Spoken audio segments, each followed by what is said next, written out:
இந்த பைப்பிங் த்ரெட்டை வச்சு துணியில் பைப்பிங் எப்படி ரெடி பண்ணுங்கிறத பார்க்கலாம். இந்த பைப்பிங் எது எதுக்கெலாம் யூஸ் ஆகுதுன்னு பார்க்கலாம். நெக்கில் ஃபினிஷ் பண்ணுறதுக்கு, கையில் டிசைன் கொடுக்கறதுக்காக, பிரின்சஸ் லைனில் ஒரு டிசைன் வர்றதுக்காக யூஸ் பண்ணுவோம். நிறைய விஷயத்தில் வந்து இதை நம்ம யூஸ் பண்ணுறோம்.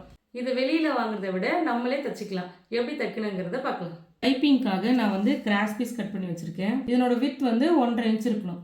லென்த் வந்து உங்களுக்கு எவ்வளோ தேவையோ நீங்கள் வந்து அவ்வளோ எடுத்துக்கலாம். எடுத்துகிட்டு இந்த மாதிரி ஜாயின் பண்ணி வச்சுக்கணும். இப்போ எப்படி தைக்கணுங்கிறத பார்க்கலாம்.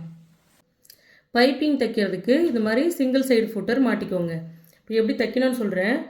துணியோட ராங் சைடில் இந்த நூலை வச்சு தைக்கணும். இதில் எப்படி நம்ம ராங் சைடு கண்டுபிடிக்கிறதுனா, நம்ம ஜாயின் பண்ணியிருப்போம் இல்லையா, இது வந்து ராங் சைடு. இப்படி நல்லா இருக்கிற பக்கம் வந்து துணியோட ரைட் சைடு. இப்போ இங்கே வச்சு தான் நம்ம வந்து தைக்க போகிறோம். துணியோட ராங் சைடில் சென்டரில் இந்த த்ரெட்டை வச்சுட்டு இதை இப்படி மடிக்கிறோம். மடிச்சுட்டு ஓரமாக நம்ம வந்து தையல் போடணும். அந்த நூலோட ஓரமாக வந்து தையல் போடணும்.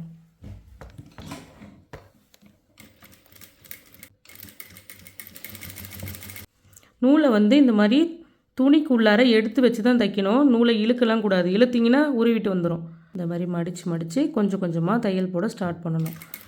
எந்த அளவுக்கு ஓரமாக போடுறோமோ அந்த அளவுக்கு வந்து நம்மளுக்கு அழகாக கிடைக்கும். இந்த மாதிரி தான் நம்ம வந்து நூலை வச்சு கிளாத்தில் தைக்கணும்.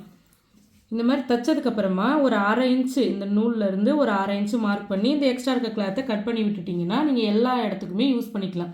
நீங்கள் ரெடிமேட் பைப்பிங் வாங்குறத விட இந்த மாதிரி நூல் வாங்கி வச்சுட்டிங்கன்னா நீங்கள் எந்த கலருக்கு வேணாலும் இந்த மாதிரி பைப்பிங் வந்து ரெடி பண்ணிக்கலாம். இந்த பைப்பிங் த்ரெட்டு வந்து நீங்கள் நேராக போய் கடையில் வாங்கினீங்கன்னா விலை வந்து கொஞ்சம் கம்மியாக இருக்கும். இதே ஆன்லைனில் வாங்குற மாதிரினா விலை கொஞ்சம் அதிகமாக இருக்கும்.